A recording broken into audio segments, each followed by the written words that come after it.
Welcome, everyone. Welcome to our fun little study group session for PP 5340. That's Introduction to Public Policy and Management. Oi there. Today, our deep dive is, well, it's based entirely on the required reading. Race and Social Equity, a Nervous Area of Government. We're zeroing in on Chapter 3. Yeah, and it's really, I think, the essential starting point if you want to understand how social equity actually gets put into practice, or maybe more often, how it gets avoided in real-world governance. Right. I mean, the chapter title itself, A Nervous Area of Government, kind of says it all, doesn't it? It really does. And the text kicks off by citing the American Assembly way back in 2001, concluding that race is, and I'm quoting here, arguably the most difficult issue for people to discuss. And wow, nearly 25 years later, Yeah. that complexity, it hasn't exactly vanished. If anything, it feels more present. Mm-hmm. Seems that way. So that difficulty, that nervousness, that's exactly what we're focusing on today. Our mission, if you will, is to get past the usual policy debates, the surface level stuff. Yeah, move beyond the frameworks for a minute. Exactly. And dive right into the mindset, the psyche of the individual public administrator. We're going to unpack how personal feelings, things like fear, maybe just discomfort, apprehension, how those feelings directly shape whether an administrator actually raises concerns about social equity. Or promotes them, or even just acts on them within their agency. Right. Like this micro-level barrier, these individual feelings stopping macro-level change. And the chapter gives us this really fascinating way to think about it right away. It links this whole nervous area of government idea to the concept of emotional labor. Okay, emotional labor. Which is interesting because it suggests that managing your feelings about race, well, it isn't just some optional personal thing. It's actually like a central, almost mandatory part of being a professional in public service. Okay, yeah, let's really unpack that connection, starting with what is emotional labor. Because, we usually hear that term maybe with like flight attendants or customer service. Right, that's service industry stuff. How does it apply to, say, a city planner or someone working on the budget? Well, okay, so emotional labor, at its core, it's this requirement that professionals intentionally manage their public self, how they appear. Okay. So it means employees might have to artificially display certain emotions. Think about that mandatory friendliness, right? Sometimes called surface acting. Right. Service with a smile, Yeah. even if you don't feel like it. Exactly. Or it could mean actively hiding emotions that are seen as, well, inappropriate for the job, things you do feel but can't show. Gotcha. And the classic research on this, back in the 90s, Pugliese and Shook, folks like that, they really focused on this idea of the professional mask, figuring out what kind of emotion and how much of it the job requires you to project. Regardless of how you're actually feeling inside. Totally. And the really famous definition here, the one everyone quotes, is from Hochschild back in '83. What was that one again? The management of feeling to create a publicly observable facial and bodily display. Okay, so managing your feelings to look a certain way. When you apply that to public administration, though, we're way past the retail counter now. The stakes feel much higher. Oh, absolutely. And when scholars like Guy Newman and Mastracci tackled this specifically for public service in 2008, I think it was, they defined it as, let me see, the component of the dynamic relationship between worker and citizen, or worker and worker. So it's about those interactions. And it's often implied, right? Not written in the job description. Exactly. It's just sort of expected, especially in roles dealing with really intense human stuff, tragedy, conflict, huge public pressure. Yeah. Think about social workers, 911 operators. Police officers trying to stay calm under pressure. Right. Maintaining that facade of authority even when things are chaotic. That's emotional labor. So, okay, picture an administrator. They're dealing with a huge public outcry over, say, budget cuts in a community that's been historically marginalized. They have to perform emotional labor, right? They have to manage maybe their own frustration or even their sympathy. To keep up that professional neutrality, that decorum. Yeah. Yeah. And the chapter talks about this as a continuum, doesn't it? From just like superficial friendliness all the way to really deep suppression of emotions, or maybe even having to genuinely express something profound when dealing with human tragedy. Exactly. And that range, it sort of defines the cost-benefit trade-off. How so? Well, the benefits can be real. You might feel more satisfied with your job, maybe empowered, or build a stronger sense of community with colleagues if you manage emotions well. Okay. But the costs, they can be really significant. We're talking worker fatigue, burnout, cynicism, just total emotional exhaustion. Because you're constantly maintaining that mask, that difference between the inside feeling and the outside display. Right, that dissonance takes a toll. But the text makes a really clear point here. This nervousness around race is different. Mm-hmm. It's distinct from that general kind of emotional labor we just described, which is often tied to specific jobs or even gender. What's the key difference? Yeah, that distinction is super important. General emotional labor, like we said, it's often predictable. It's almost built into the job description, right? A flight attendant knows they have to smile. Go. But nervousness about race, according to this chapter, it's linked much more broadly to the organizational environment, the whole context. So not just the job tasks, but the workplace culture. Exactly. It's tied to the culture that leadership creates. And crucially, it's often triggered by external events that suddenly just force the issue of race onto the agency's agenda. Things that catch people off guard. Like a crisis, Yeah. a viral video maybe, or a new federal mandate. Precisely. And as Erickson and Ritter pointed out, this kind of emotional demand, it isn't really predictable by occultation. It's driven by that institutional context. It flares up. Okay, so if an agency has, say, a history of just sweeping racial concerns under the rug, Mm-hmm. then an administrator learns, implicitly maybe, Mhm. that raising the issue is professionally risky, it's unsafe, which then ramps up their nervousness when some crisis happens, and suddenly everyone has to talk about race. They feel unprepared, exposed. Exactly that. And what's really fascinating is how the source material connects that nervousness back to its most basic, almost neurological root, Fear. fear. Uh-huh. Okay. We might think of nervousness as just like mild social anxiety. Right, like butterflies in your stomach. Mm. But neurologically, the underlying mechanism is really about appraising danger. Let's get into the brain mechanics a bit. This sounds interesting. Yeah, so work by Ledoux back in '96, Hmm. it established that the brain processes that generate fear, that initial split-second judgment that something is fearful, those are unconscious, automatic. So before you even consciously think about it. Right. Your body and mind are already starting to initiate a defensive posture before your conscious brain can even fully process the complexities of, say, the racial discussion you're about to have. Wow. It's described as a perceptual, behavioral, and motivational state. You perceive danger, which immediately motivates behavior, usually defensive or avoidance behavior. So this means we aren't necessarily choosing to be nervous in these moments. Our brain is automatically flagging talking about race as a potential threat. Could be a professional threat, a social danger based on past experiences, or maybe just the cultural conditioning we've all absorbed. So an administrator might intellectually believe in racial equity, totally support it, Mm-hmm. but their autonomic nervous system is just blaring alarms the moment the topic comes up. That's the idea. And this individual feeling, this nervousness or fear, it doesn't just stay inside the person. It actually functions as a kind of social commentary. Okay, that sounds sophisticated. Mm. How does my personal nervousness act as social commentary in the office? Well, think about it like this. If I'm an administrator and I show nervousness when, say, my boss brings up reviewing racially disparate outcomes, Mm-hmm. maybe I get a rigid posture, I'm hesitant to speak, I hedge my words. Okay, I can picture that. My behavior isn't just showing my discomfort, it's also acting like a mirror. It reflects the whole agency's maybe toxic or anxious culture around race. Ah, so my boss sees my fear. And it might confirm for them that, yeah, this topic is dangerous, it's difficult, maybe it's best avoided. So my individual fear kind of validates the collective avoidance. It reinforces that institutional difficulty, or what the text calls collectively shared hardships or oppression. Wow. So the administrator's probably running this rapid, maybe subconscious cost-benefit analysis in their head. Right. Is the potential gain from raising this policy issue worth the social cost? The risk of being labeled maybe a race baiter or divisive by colleagues or superiors. Exactly. And that's a heavy professional price to potentially pay. Which brings us right into the specifics of those fears. What are people actually afraid of in these situations? Right. Section 2 gets into this core fear. Yes, because if the brain is automatically flagging this as danger, we need to understand what those perceived dangers are. And the text says there's this common thread, this almost universal list of professional fears related to talking about race in public agencies. And these aren't just vague anxieties, are they? They sound very specific to the workplace. Very specific. They center on social and professional risk.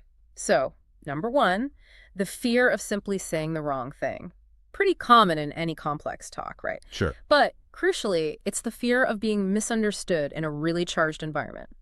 Then you get the big ones, the really toxic labels. The fear of being labeled a racist. Which could be career ending. Absolutely. Or the flip side, being labeled a race baiter, which implies you're just stirring up trouble, creating division unnecessarily. Making waves for the sake of it. Right.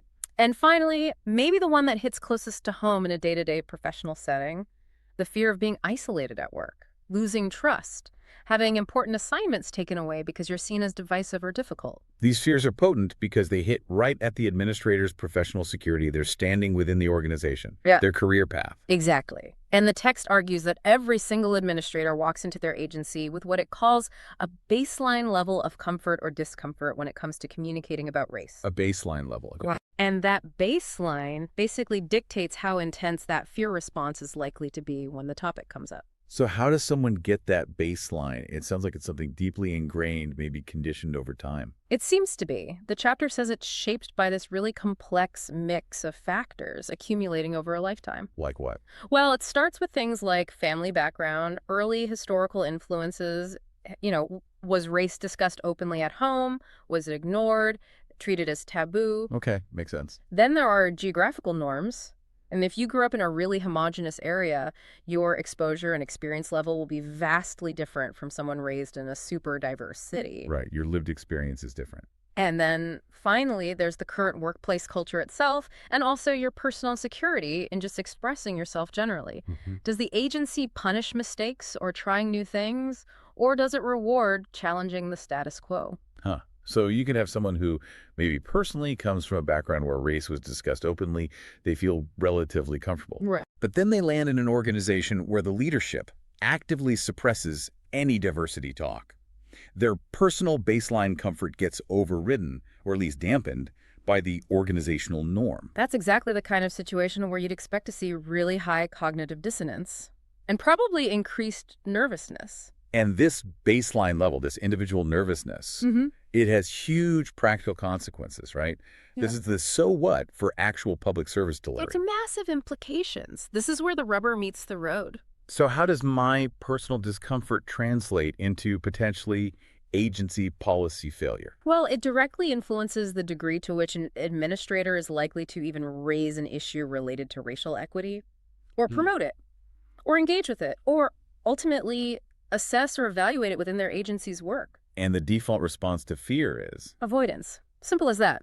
If I'm nervous about public speaking, I avoid the stage, right? Sure. If I'm nervous about talking about race, especially in a context where I fear negative consequences, I'm going to avoid bringing it up when, say, important resource decisions are being made. So the administrator takes the issue off the table, silently, to protect themselves from that social or professional backlash. Pretty much. It means they end up minimizing or just completely avoiding raising topics like, are there service inequities based on race? Are we allocating agency funds differently based on race? Are personnel support systems different depending on race? Those questions just don't get asked. Let's use the specific example from the text, the resource allocation one. That really drove it home for me. Yeah, it's a perfect illustration of the mechanism. So imagine a public agency, right? They're deciding where to put economic development resources, maybe grants, infrastructure money, things like that. Okay. And historically, if you look at the data, there's a clear pattern. Disproportionate investment has flowed into predominantly white communities. The nervous administrator sees this data. They're reviewing it. And the thought pops into their head, wait a minute, this looks racially unfair. Right. The recognition happens internally, but then that nervousness kicks in. That fear we talked about, maybe being labeled divisive, maybe rocking the boat, maybe facing pushback from leadership. It acts like a filter. Though they think about saying something. They do. But that immediate automatic fear response flags the observation as dangerous. They do that quick, maybe subconscious calculation. The personal cost of raising this seems higher than the potential benefit, especially if they don't believe leadership will actually change anything anyway. This is where that magnitude of response idea comes in. Their level of nervousness directly determines what they actually do. Exactly. Will they even express the concern out loud at all? Maybe they mention it just once, really softly, hoping someone else will pick it up and run with it. Or do they push through the fear? Do they follow through? Do they formally request a full, proper racial equity analysis before this economic development decision gets made? Or, and this is like the gold standard according to the text, do they work tirelessly to get that racial equity analysis institutionalized? Make it a permanent standard part of the process for all future allocations. So it's not dependent on individual bravery anymore. Wow. Okay. So that baseline nervousness is really high. The administrator probably stops at the internal thought, this looks unfair. End of story. And if too many individuals in that agency, in that system, default to that kind of avoidance, Then the status quo just continues. The inequitable public service delivery remains unchallenged. Even if dozens of people inside the agency privately recognize the problem, the analysis, the potential for change, never moves from just being a thought in someone's head to becoming actual organizational action. the paper trail never gets created. Exactly. And to help administrators maybe recognize these patterns in themselves, the chapter actually includes a tool. It's Table 3.1, the Individual Oral and Written Communication Race at Work Nervousness Indicators. This is like a self-assessment. Kind of. Less a checklist, maybe more like a mirror for self-reflection. What does this nervousness actually look like in practice? What are some of those indicators? Things someone might recognize in their own behavior or feelings? Well, they cover both how you feel and what you do. Oh, So feeling afraid to express yourself about race in meetings, that's a big one. okay. Feeling physically tense, like literally rigid when the topic comes up. Mm-hmm. And this one's critical.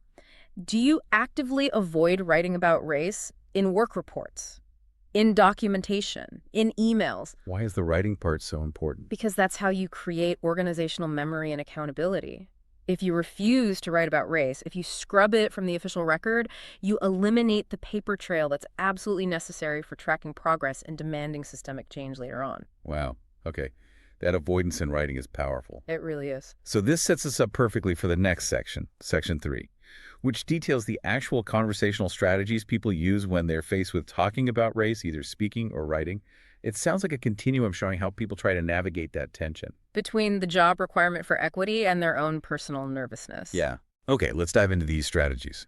So this continuum, it's really the intellectual heart of the chapter, I think. It moves from the strategies that are most problematic, the ones based on avoidance, Right. all the way to the most effective structural ones. And the first three are flagged as particularly problematic because they basically just eliminate any real discussion of unequal power or privilege or the institutional history of race. Okay, let's start with the most basic defense. Number 1, conversational avoidance. Yeah, this is pretty straightforward. It's the intentional, active non-discussion of race. The underlying idea is that talking about race is inherently divisive. So to keep the peace, to maintain professionalism, you just shut it down. How does that look in practice? Does someone literally say, let's not talk about race? Sometimes. Or more often, they'll explicitly redirect the conversation. Let's not focus on race here. Let's focus on, say, class issues or geography or efficiency, anything but race. And the consequence of this avoidance. It's immediate, and the text says it's serious. Individuals remain, quote, developmentally immature when it comes to understanding racial dynamics, and the social knowledge gap continues to increase. We just don't learn. And for public administrators specifically. Well, as scholars like Johnson and Sfora point out, avoiding race talk directly goes against that core professional value of promoting justice for all. You simply cannot achieve justice if you refuse to discuss the systemic things driving injustice. Okay, avoidance. What's next? Strategy number 2. Strategic colorblindness. This one is tricky. It's the deliberate lack of acknowledgement of any racial difference. It's used like a shield, right, to avoid seeming biased. This is the I don't even see race approach. It's the classic phrase, or maybe race is simply not a factor in how I make decisions. Now, this strategy, I mean, it often comes from a good intention, right? Trying to promote equality by treating everyone the same. Often, yes, the intention might be positive, but the research cited here suggests it frequently backfires, sometimes spectacularly. Backfires how? Well, research by Apfelbaum, Summers, and Norton found that colorblindness, especially when white administrators use it, often leads to negative perceptions from people of color. And maybe counterintuitively, it can actually indicate greater underlying racial prejudice in the person claiming colorblindness. Whoa. Why would it backfire like that if the stated goal is equality? What's going on there? Seems to be a few things. First, it's often perceived as dismissing someone's lived experience. When you say, I don't see race, you're implicitly saying that race has no meaning or impact in their life, which can feel really invalidating if race has significantly shaped their experiences. Okay, that makes sense. Second, there's something called nonverbal leakage. The mental effort it takes to consciously suppress thoughts about race actually increases your cognitive load. It's stressful. Huh. And that stress can leak out in nonverbal ways. Maybe you seem more tense, rigid, uncomfortable. And the person you're talking to picks up on those signals as anxiety or maybe even hidden bias. Interesting. And there was a third reason. Yeah, and this one is huge in public service. It allows the administrator to use the anything but race explanation for disparities. Ah, the anything but race explanation. Tell us more about that in this context. It's the ultimate deflection tactic. So if you're discussing, say, why schools in one part of town are segregated and underperforming compared to another, Okay. the colorblind administrator will attribute those differences only to poverty, or maybe just geographic location. They actively deny that the historical and structural ways race has been constructed, things like redlining, or how school funding is tied to property values which were shaped by racist policies, they deny that any of that history has meaning for the current public service outcome. So it protects the existing system from scrutiny by removing race as a valid analytical category. Exactly. It keeps the focus away from systemic issues tied to race itself. Okay, that's colorblindness. What's the third ineffective strategy? Assimilation. This is the classic melting pot idea. It promotes seeking a single ideal sort of homogenous culture. Often that ideal just happens to look a lot like the dominant majority culture. And the problem with the melting pot idea? The main failure, as critics like Iris Marion Young pointed out years ago, is that it completely fails to consider the institutional or cultural costs it imposes on people who are different. It just assumes everyone can and should conform to one standard way of being professional or being a citizen. Could you give us that specific example from the text? How does this lead to actual bias in service delivery? Yeah, the example is about moving services online, digital delivery. Okay. So an administrator is rolling out a new web-based platform for citizens to access services, and they might casually minimize the agency's duty to serve the small minority of clients who don't have reliable internet access. How do they minimize it? By saying something like, well, look, the vast majority of the people we serve do have internet access, which might be statistically true overall. But that small group without access often correlates very heavily with specific demographics, low-income folks, people in rural areas, and often minority populations. Right. So if that approach, designing for the majority and minimizing obligations to marginalized groups based on this assimilation is standard, if that happens over and over again across different policies. You get cumulative racial bias. It builds up. The agency consistently designs its services in ways that favor the majority experience, and it systematically puts up barriers for marginalized groups. And it's all done under the seemingly neutral banner of efficiency, or meeting modern expectations. Okay, so those are the three most problematic: avoidance, colorblindness, assimilation. Now we move into the middle ground, the intermediate or distracting strategies. Exactly. These don't necessarily eliminate race talk entirely, but they often steer the conversation away from a tough structural critique. The first one is conversational variability. Conversational variability was that. Think of it as being a rhetorical chameleon. Scholars like Potter and Wetherell described this. The person strategically shifts how they talk about race depending entirely on who they're talking to and the situation. Okay. They manage to maintain an overall impression of being anti-racist or concerned about equity, but their actual stated opinions on specific racial equity issues can fluctuate wildly. So give me an example. Okay, maybe they'll sound really strong advocating for specific equity measures when they're talking to a group of community activists. Right. But then later that day, talking to senior managers who are mostly white and maybe skeptical, they might express serious doubts about whether those same measures are feasible or practical. Ah, saying different things to different audiences. Exactly. It allows them to be elusive. Van Dyke noted that people often use this kind of strategy to manage potentially dicey comments about race, distancing themselves from any direct accusation of racism. It's all about navigating the tricky professional landscape without ever having to commit to a single, potentially challenging position on equity. So the focus is more on their own conversational survival than on driving organizational change. You got it. It's self-preservation through shifting rhetoric.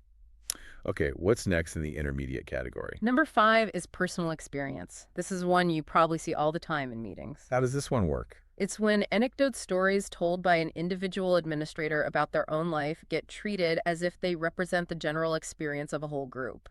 And these personal stories start to function as factual truths that can actually override agency data. Hmm. The danger sounds like it substitutes anecdote for evidence. That's the huge danger. It replaces empirical agency data, which should be driving decisions, with subjective personal information. The snow removal example in the source material is just a perfect case study of how this works to shut down real inquiry.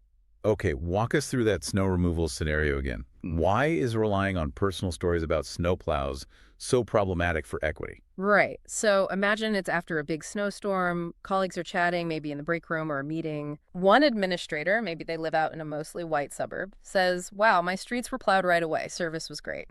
No. Another administrator, maybe lives in a more diverse city neighborhood, says, "Yeah, my area got cleared eventually too. I didn't really see a major problem." Okay, two anecdotes. Based just on those two personal experiences from their specific home locations, the agency director or the group might be tempted to conclude, well, it sounds like there's no real racial pattern in service delivery. Everyone got plowed eventually.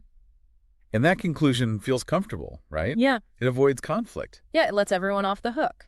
And it provides the perfect excuse to not do the hard work. Exactly, to avoid the necessary, rigorous, data-driven equity analysis. They never actually look at the real metrics. Like, what metrics should they be looking at?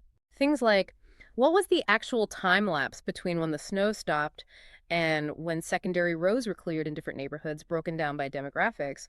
What's the correlation between lack of road access and kids missing school days? Or people missing work appointments in predominantly minority neighborhoods versus predominantly white ones? So the anecdotes, the personal stories, effectively shut down the investigation. Completely. They override the professional responsibility to look at the system's performance across different groups. And it ensures that if there are systemic inequities, like maybe maintenance districts serving minority areas are underfunded or resources get deployed differently, those issues never get identified or fixed. So the administrator avoids the nervousness of confronting potential disparity by leaning on a comforting but possibly false personal story. That's it, exactly. Comfort over evidence. Okay. What's the last intermediate strategy? Number 6 is cultural pluralism. Now, this one sounds really positive on the surface. It involves recognizing and genuinely appreciating racial and ethnic differences. It values distinctiveness, promotes dialogue, tries to reduce prejudice. That does sound good. So what's the limitation? Why is it only intermediate? The limitation is that it often stops short of demanding actual structural change. Oh, so. Well, it's great at valuing distinctiveness. We learn about different holidays, maybe have potlucks with different foods, talk about different cultural norms, diversity fairs, things like that. Okay. But it often minimizes or completely ignores the really practical, nitty-gritty approaches needed to actually serve multiple publics equitably.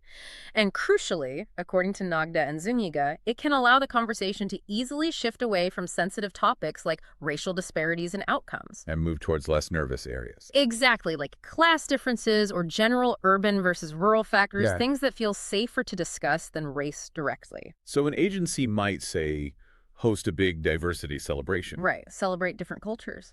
But completely fail to analyze whether its own hiring practices disproportionately exclude people from those same cultures, or whether its police department disproportionately targets them. Precisely. They celebrate the culture, but they avoid confronting the power dynamics. It makes race feel nice, maybe, rather than structural and potentially uncomfortable. Yeah, that's a good way to put it. And that shift, that focus on cultural appreciation without structural analysis, it prevents administrators from really grappling with the tough stuff, the staffing issues, the budget constraints, the political realities that you have to deal with to make real systemic progress on social equity. Okay, so that brings us finally to the strategy the chapter holds up as the effective one, the one necessary for truly professional public administration. The multicultural mosaic. Yes, and this one requires a pretty fundamental shift in thinking, because it starts by explicitly recognizing that oppression exists, and that it's carried out through structural, institutional, and social arrangements. So it goes way beyond just appreciating difference. Way beyond. Its core principle, drawing again from Nagda and Zuniga, is about the interweaving nature of human relationships, where both cultural distinctiveness and the need to work across differences is important. It holds both things at once. So this means An administrator needs more than just cultural sensitivity training. They need institutional literacy. They need to understand the systems. Absolutely. That's key. The administrator using this strategy has to actively research, understand, and acknowledge the institutional factors, the history of redlining in their city, the past political compromises that allocated resources unfairly, maybe current staffing deficits in certain areas, all the things that influence the public service patterns we see today that differ by race. So the conversation shifts dramatically. It's not, I don't see race anymore. It's not, let's focus on class instead. It's something more like, okay, the racial disparities we're seeing in our program outcomes right now, those are the direct measurable results of these specific historical and institutional factors. And we, as an agency, have to intentionally address those factors if we want to change the outcome. That feels different. It takes the pressure off blaming individuals, maybe, and puts the focus on understanding the context, the structure, which seems essential if you actually want to change policy. Exactly. It contextualizes the current disparity within a broader structural understanding. And this leads us right into the final section, section 4, which is all about the value of actually engaging, even when it's uncomfortable. Right. After laying out all these ways people avoid the discomfort, the text circles back to say, look, discomfort, nervousness, maybe even some pain. These are actually natural, maybe even necessary parts of having productive dialogues about race. And the alternative, the avoidance. The avoidance just widens that social knowledge gap. We stay ignorant about the real barriers people face. And crucially for public servants, it thwarts the essential conversations we absolutely need to have if we're serious about advancing social equity. That knowledge gap seems like the ultimate price of fear-driven avoidance. If we don't talk, we don't learn, and the system doesn't change. And the chapter makes a really strong case for why administrators must push through that nervousness. It cites research showing concrete benefits of engaging in intergroup dialogue about race. These aren't just fuzzy feel-good things, they're linked to professional effectiveness. What are some of those key benefits? Why is it worth the discomfort? Okay, first, it challenges our own misconceptions and stereotypes.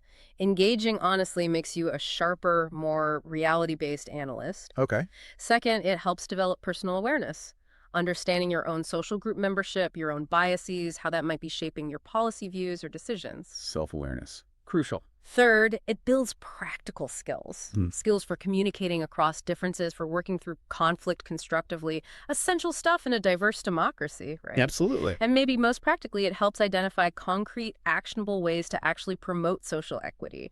Ideas and solutions that you'd likely miss if you just avoided the conversation. And this all connects back to those core public service values we talked about earlier. That idea of justice for all. Right, Johnson and Svara again. You can't really uphold that value without active, sometimes difficult engagement. These conversations themselves can act as bridges, connecting administrators more deeply to the diverse communities they're supposed to serve. And when these tough, necessary conversations happen, the text calls them democratic conversations. Yeah, that's the term they use. What makes a conversation democratic in this sense?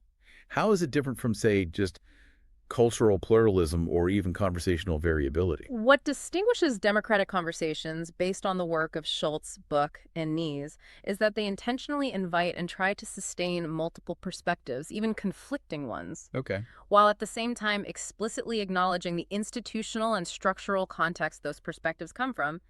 They are honest about the power dynamics, honest about privilege, which is exactly what strategies like avoidance and colorblindness try so hard to ignore or mask. So the goal isn't necessarily to make the nervousness disappear entirely, Right. because maybe you can't if fear is automatic. Right. Maybe not entirely. But it's about learning to use that feeling, that momentary professional discomfort or pain, use it as fuel, as a signal to dig deeper into the structural analysis. That's a great way to put it, yes. Use the feeling as data.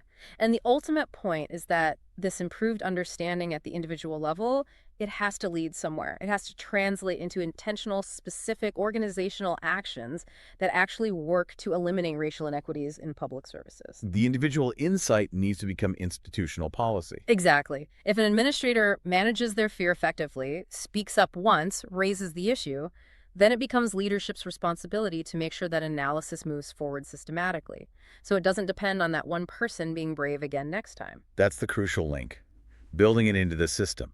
Because if those conversations are constantly being deflected by personal anecdotes or claims of colorblindness or people shifting their message, Then the necessary policy analysis never happens. The systemic inequities just roll on unchallenged. and we should remember that point about emotions being important signals. Yes.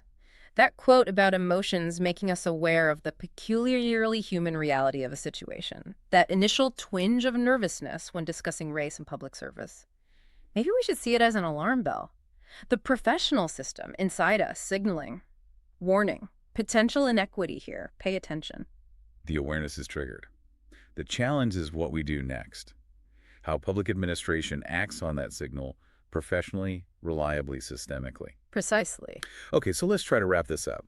We've basically established that individual fear, this nervousness, is a major driver of avoidance and inaction when it comes to racial equity in public service. Yeah, that's the core argument. And this fear shows up in a whole range of conversational strategies, most of which tend to mask or minimize the actual structural role that race plays. They steer us away from talking about unequal power and privilege. Right, they keep the conversation safe, but ineffective. And the most effective strategy, the multicultural mosaic, it demands that we explicitly acknowledge oppression and institutional history and commit to the difficult work of bridging those differences. And maybe the key takeaway is that the administrators who are most effective at moving the needle on social equity, they aren't necessarily the ones who feel no fear. Oh, interesting. So it's not about being fearless. Probably not. It's more about those who have developed the professional skill to recognize their fear, maybe treat it as important data indicating a sensitive institutional issue, and then act despite the fear, acting based on professional values and evidence, not just personal comfort. Okay. So let's leave everyone in our study group with this final thought to chew on. It connects back to that automatic nature of the fear response. Yeah. Given that the brain mechanics for fear are largely automatic, often unconscious, pushing administrators towards defensiveness, how can public administration, as a field, as a system, move beyond just asking individuals to manage their feelings of nervousness? How do we actually institutionalize the analysis of racial equity within our systems and processes? How do we make sure that real organizational policy change doesn't depend entirely on the courage or the baseline comfort level of whichever individual happens to be in the room and decides to speak up that day? How do we build equity analysis into the standard operating procedure, making it reliable and not reliant on individual bravery? That's the million-dollar question, isn't it? Moving from individual psychology to reliable, equitable systems. That feels like the real challenge of systemic equity that this chapter pushes us towards. Yeah. Something for all of us to think about.